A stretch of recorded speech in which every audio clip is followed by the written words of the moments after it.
3,000 रुपये टाकण्याचं काम देखील सरकार त्या ठिकाणी करते. त्याचा GR निघालेला आहे, जेणेकरून ज्येष्ठ नागरिकांना बाबा वर्षातून एकदा कानाची मशीन लागते, खराब होते मशीन, 30 मशीन चालू असते आपली, चष्मा डोळ्याचा नंबर वाढतो, परत चष्मा बदलायचा आपल्याला, तर आपल्याकडे पैसे आहेत नाही ते कोणाकडे मागायचे, कसे मागायचे, काय करायचं, काठी पाहिजे, काठी सुटली आहे, आपला जो ग्रुप आहे मानेचा पट्टा पाहिजे, कमरेचा पट्टा पाहिजे, बरोबर ना. त्याच्यासाठी तुम्हाला जे आहे हे तुमच्या अकाउंट मध्ये थेट डीबीटीच्या माध्यमाने तुमच्या स्वतःच्या अकाउंट मध्ये सरकार 3,000 रुपये त्या ठिकाणी टाकतं. त्या ग्रुपला फॉरवर्ड करतो. तर अशी सगळी कामं जी आहे त्या ठिकाणी सरकार आपलं करतंय. मान्य मुख्यमंत्री असतील, उपमुख्यमंत्री दोन्ही या ठिकाणी असतील,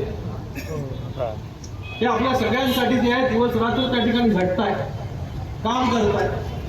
आज मराठा आरक्षणाचा विषय देखील असेल, तोही गेल्या अनेक वर्षापासूनचा विषय चालू होता. कोणाला वाटलं नव्हतं की मराठा समाजाला जे आहे तो त्या ठिकाणी आरक्षण मिळेल. पण आज शिंदे साहेबांनी ते आणि उपमुख्यमंत्री असतील, उपमुख्यमंत्री दोन्ही असतील, त्या सगळ्यांनी मिळून आपल्या सरकारने जे आहे मराठा समाजाला 10% आरक्षण जे आहे देण्याचं काम जे आहे त्या ठिकाणी केलं. आणि शिंदे साहेबांनी आपल्या भाषा मंडळामध्ये सांगितलं की अगोदरचे आरक्षण टिकले नसतील, पण हे जे आरक्षण आहे हे कोर्टामध्ये टिकेल. त्याच्यासाठी जे आम्ही सर्वे केलेला आहे, त्याच्यासाठी जी आम्ही कमिटी बनवलेली आहे, त्या सगळ्या क्युरेटिव्ह पिटिशनच्या माध्यमाने जे आहे हे कोर्टामध्ये सांगण्याचं काम देखील आपलं हे सरकार करेल. आणि हे आरक्षण कसं टिकेल त्याच्यासाठी प्रयत्न करेल. मला वाटतं ही खूप मोठी गोष्ट आहे. गेले अनेक वर्ष जे आहे मराठा समाज जो आहे त्या आरक्षणापासून वंचित होता, त्या आरक्षण देण्याचं काम या ठिकाणी अनेक अशी कामं जे या ठिकाणी बोलू शकतो आम्ही.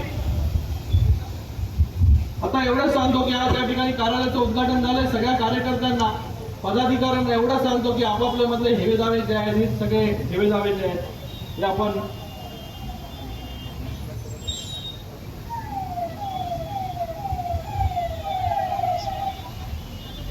केंद्र सरकारची कलाकार योजना आहे, त्याच्यामध्ये मोरे साहेबांनी प्रयत्न केल्यानंतर प्रत्येक कलावंताच्या अकाउंटमध्ये 63,000 रुपये देखील या ठिकाणी जमा झाले. त्याच्यात आपलं खूप आपलं अभिनंदन मी या ठिकाणी करतो.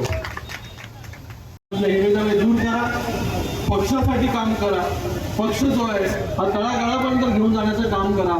शासन आपल्या दारी हा कार्यक्रम एवढा इफेक्टिव्ह आहे, एवढा महत्वाचा आहे, त्याला तळागाळापर्यंत पोहोचवा. त्याला कुठलीच लिमिट नाही. जेवढं आपण काम कराल, जेवढे आपण लाभार्थी शोधाल, त्या लाभार्थ्यांना लाभ देण्याचं काम जे आहे हे सरकार या ठिकाणी करणार आहे. एकही लाभार्थी जो या धुळ्यामध्ये उरला नाही पाहिजे की त्याला असं वाटलं नाही पाहिजे की बाबा सरकार माझ्यापर्यंत पोहोचलं नाही. अगोदर लोकांना ज्या योजनेसाठी जे आहे त्या 10 वेळा खेटा मारायला लागायच्या. प्रांतला ऑफिसला जा, जिल्हाधिकाऱ्याकडे जा, प्रांतला जा, महानगरपालिकेमध्ये जा, नगरपालिकेमध्ये जा. आज शासन आपल्या दारी या कार्यक्रमाच्या माध्यमाने जे आहे हे शासन लोकांपर्यंत पोहोचतंय आणि लाभार्थी शोधण्याचं या ठिकाणी काम करतंय. आणि आजपर्यंत जे आहे करोडो लोकांना, करोडो लाभार्थ्यांना जे आहे हे मला वाटतं या ठिकाणी लाभ देण्याचं काम या ठिकाणी केलं. धुळ्यामध्ये देखील या ठिकाणी शासन आपल्या दारी हा कार्यक्रम झाला. पण हा झाला, एकदा झाला म्हणजे संपलं नाही. याच्यासाठी नंतर हो मोरे साहेब, शासन आपल्या दारी जसं आपलं पक्ष संघटना कशी वाढते पक्ष संघटना, आपण लोकांपर्यंत पोहोचतो.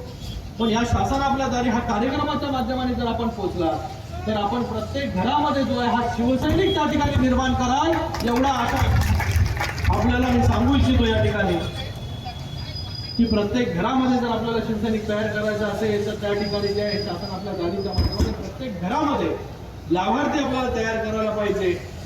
तर मी पुन्हा एकदा सगळ्या लाभार्थ्यांचं या ठिकाणी खूप अभिनंदन या ठिकाणी व्यक्त करतो. या ठिकाणी CSC सेंटरचंही सुरू केलेलं आहे, त्याबद्दलही आपले खूप या ठिकाणी अभिनंदन व्यक्त करतो. आणि पुन्हा एकदा हे जनसंपर्क कार्यालय याचं उद्घाटन या ठिकाणी झालं. या कार्यालयाच्या माध्यमाने लोकांची चांगली सेवा जी आहे, लोकांचे दुःख जे आहे हे दूर करण्याचं काम या कार्यालयाच्या माध्यमाने होईल अशी अपेक्षा या ठिकाणी व्यक्त करतो. धन्यवाद. जय हिंद, जय महाराष्ट्र.